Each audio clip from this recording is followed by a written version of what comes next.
পেয়েছে। দেখেন মুরগিগুলো এখন কতটা চঞ্চল। চলুন তাহলে একটা একটা করে সেই ওষুধগুলো দেখে আসি। প্রথমে আমরা এই মুরগিগুলোকে ব্যবহার করেছিলাম ডায়ারলস। আমি একে একে সবগুলো ওষুধ দেখিয়ে দিচ্ছি এবং ব্যবহার ভিডিও বলে দিচ্ছি। এই যে ডায়ারলসটা আপনি আমার হাতে দেখতে পাচ্ছেন, এই ওষুধটা আমরা সাধারণত মুরগিকে 1 গ্রাম ওষুধ 4 লিটার পানিতে ব্যবহার করে থাকি। এরপর আমরা ঠান্ডার জন্য মুরগিগুলোকে এই ডক্সিএভেটটা ব্যবহার করেছি। তবে এটা সাধারণ মাপ অনুযায়ী আমরা সবসময় 1 লিটার পানিতে 1 গ্রাম পরিমাণ ব্যবহার করে থাকি যদি কোনো ঠান্ডার কোর্স আমরা করে থাকি। যেহেতু আমাদের মুরগিগুলো অসুস্থ ছিল সেই জন্য আমরা 1 লিটার পানিতে 2 গ্রাম পরিমাণ করে ডক্সিএভেটটা ব্যবহার করেছি। এর পাশাপাশি মুরগিগুলোকে এই বঙ্গবেটটাও ব্যবহার করেছি। এই ওষুধটি 1 লিটার পানিতে 1 ml পরিমাণ করে। আমরা পরিশেষে আপনাদেরকে সবগুলো ঔষধ কীভাবে মিক্স করে ব্যবহার করেছি সেই বিষয়টিও জানিয়ে দেওয়ার চেষ্টা করব। এরপর আমরা ব্যবহার করেছি স্যালাইন, এই গ্লুকোলাইজের স্যালাইনটি।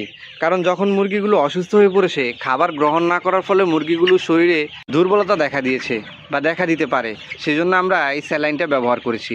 এবং সর্বশেষ আমরা মুরগিগুলোকে ফার্স্ট বেড ব্যবহার করেছি।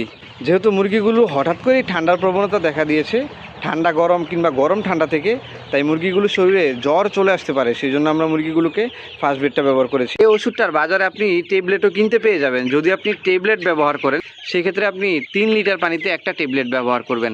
যদি আমার মতো পাউডার ব্যবহার করেন তাহলে 1 লিটার পানিতে 1 গ্রাম পরিমাণ দিবেন। তবে এই ফার্স্ট বেড ওষুধটা আমরা প্রথমবারই ব্যবহার করেছি। যেহেতু আমরা ট্যাবলেট দিয়েছিলাম, ট্যাবলেট আমরা প্রায় যতটুকু পানি নিয়েছি ওই অনুযায়ী ফার্স্ট বেডটা প্রথমবার দিয়েছিলাম।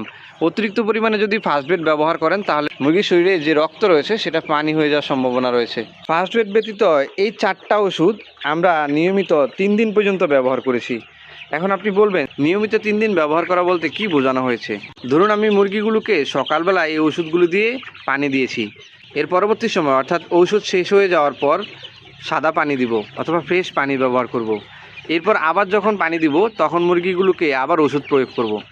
ঠিক এইভাবে আমরা 3 দিন পর্যন্ত মুরগিগুলোকে এই ওষুধগুলো প্রয়োগ করেছি। এবার আসুন কিভাবে আমরা এই ওষুধগুলোকে পানিতে মিক্স করেছি। ধরুন আমরা প্রথমবারে 16 লিটার পানি নিয়েছি।